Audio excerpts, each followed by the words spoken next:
Hello po. Isang mapagpalang araw po ulit para sa ating lahat. Continuation po, WWTH Season 27, Book 10. Bali, pa-ending na po to guys. I-endingan ko na po ito. Maraming salamat po sa inyong lahat na magta-try ulit tapusin ang bawat part ng ending part ko. Na Book 10 na nga po to, Season 27, WWTH. To God be the glory po ulit. Thank you po sa inyong lahat na magta-try ulit tapusin ang mga content ko na to hanggang final part. Si God na po ang bahala sa bawat isa sa atin. Sana po bawat isa sa atin malusog pa rin. Kasama pa rin natin ang ating mga mahal sa buhay. Amen. Patuloy po tayong manalig at magtiwala at ipakita ang faith natin sa mag-ama, sa ating Creator at sa kanyang bugtong na anak. Amen. So guys, isang ano lang po, isang magandang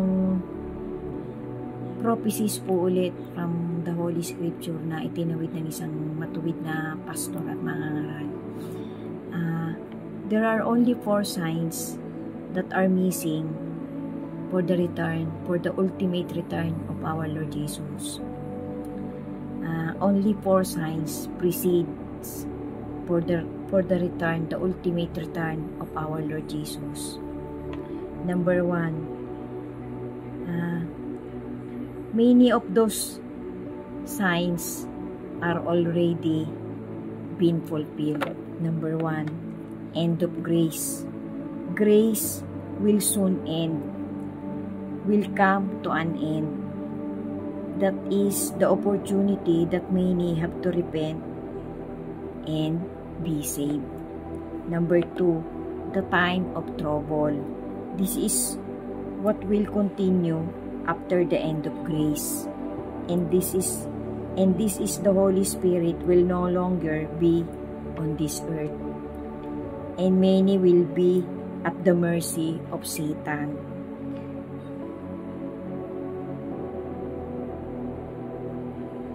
Therefore, it will be the time of trouble, as it says in Daniel 12.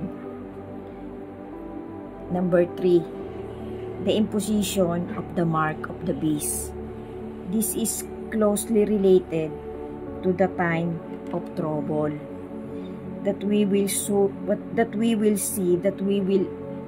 all see on earth, and is that very soon many people will receive the mark of the beast for not obeying the commandment of God. Number 4, the last event that will happen before the ultimate return of our Lord Jesus is the fall of the plagues. And the Bible teaches us that very soon the plagues will fall on all those who do not have their name written in the book of life. So, we all must get ready that the coming of our Lord Jesus is closer than ever.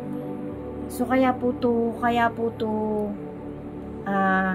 in-play talaga sa isang dokumentary ng pastor na to. Kasi ito na po yung nakikita ng humanity sa pangkasalukuyan. Na unti-unti po talagang kukuhanin ng Panginoon yung pagkakataong may grace pa ng Holy Spirit dito sa generation ginagalawa natin. Kasi nga po habang papalapit ang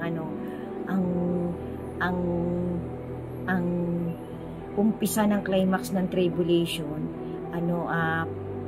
palala po ng palala yung mga signs, palala po ng palala yung prophecies. Kasi nga po dadating po yung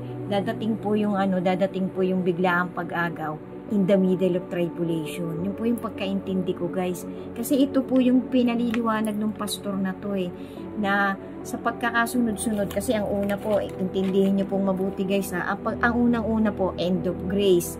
Unti-unting mawawala yung Holy Spirit na nandito pa talaga sa ginagalawa nating itong ginagalawa nating lahat na to, itong nakikita nating kapaligiran na to, unti-unti pong mawawala. Kasi nga po, papasok ng papasok yung mga matitinding dilubyo na ibibigay ng ating Creator para danasin po ng mga taong ng mga taong talagang sumusuway sa utos niya. Yan po yung sinasabi dito ng pastor na to eh. Tapos yung the time of trouble. Bakit ba magkaka-trouble? Kasi nga po, nandyan na. Crystal clear na. Maliwanag pa sa dilang maliwanag na may chaos na. Meron ng trouble talaga. In all sorts of in all corners of this world, of this universe. Kasi dalawa po may nangyayari dun sa itaas, may nangyayari din dito. Yan po yung pagpapaliwanag na umpisa ng tribulation, sinasabi nung matuwid na mga ngaral, foreign at saka dito sa atin. Tapos yung pinakamatindi, yung kapag ang tao parang nawalan na talaga siya ng pag-asa, bigla siyang bumitaw sa pagkakakapit niya sa ating Lord Jesus, nawalan siya ng pananampalataya, magpapatatak siya nung tatak ng kasi sabi nga po, yung mga taong may tatak ng Diyos, hindi niyan tatanggapin yung tatak ng nung Antichrist. Yan na po yan, sunod-sunod po yan guys.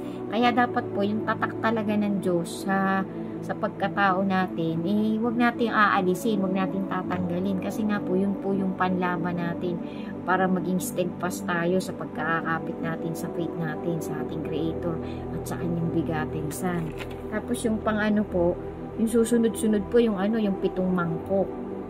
Papakawalan na po yun nung mag-iihip ng trompeta na unang ihip, pangalawang ihip, pangatlong ihip.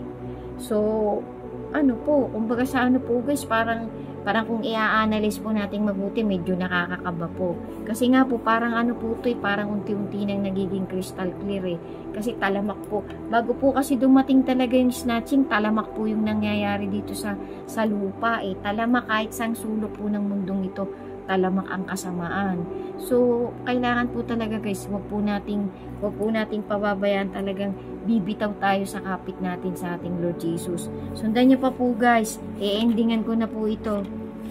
So, yan po yung isa sa pinaka-vital na signs ng malapit na talagang mangyari yung malapit na talagang mangyari yung climax ng tribulation. Tapos kasunod po noon, habang nag-uumpisa po yung tribulation, yung mga matitinding sign, bigla pong magkakaroon ng harpacho. So be alert po guys, be alert, be aware, kung ano po yung sitwasyon ng bawat isa sa atin ngayon, yan na po yung tanggapin natin. Yan po tayo yan po yung pagkasahin natin, kumbaga yan po yung pagkasahin natin kung anong sitwasyon ng buhay ng bawat isa sa atin. Wag na po tayong magpakaaligagad dun sa ibang bagay pa na ipopokus pa natin sa malayo yung attention natin, kasi baka mawalan po tayo ng focus dun sa biglang mangyayaring harpacho. Kasi kailangan po talaga habang nakikita natin tong palaganap na kaguluhan sa bawat parte ng mundong ito.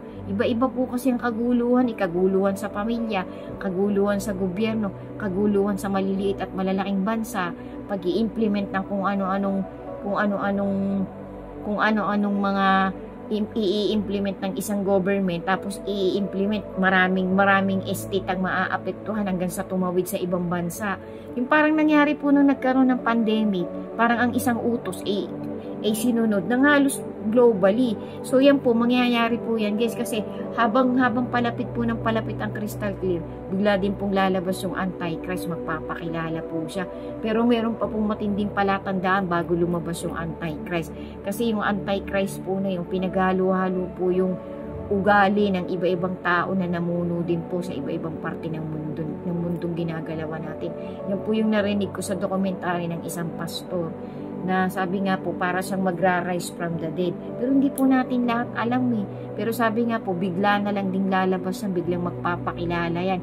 Tapos sa kanya po kakapit yung mga taong nawawala ng hope, nawawala ng faith sa ating Panginoon. Maniniwala po dun sa Antichrist. So pakaingat po tayo guys, be alert po, be focus po. Sundan nyo pa po, bali ito po ay part 14, WWTH Book 10, Season 27. To God be the glory po. Thank you po for watching. May kasunod pa po. Malapit na po itong mag-ending. Ingat po tayo palagi. Pray a lot and be steadfast in your faith to our Creator. Amen.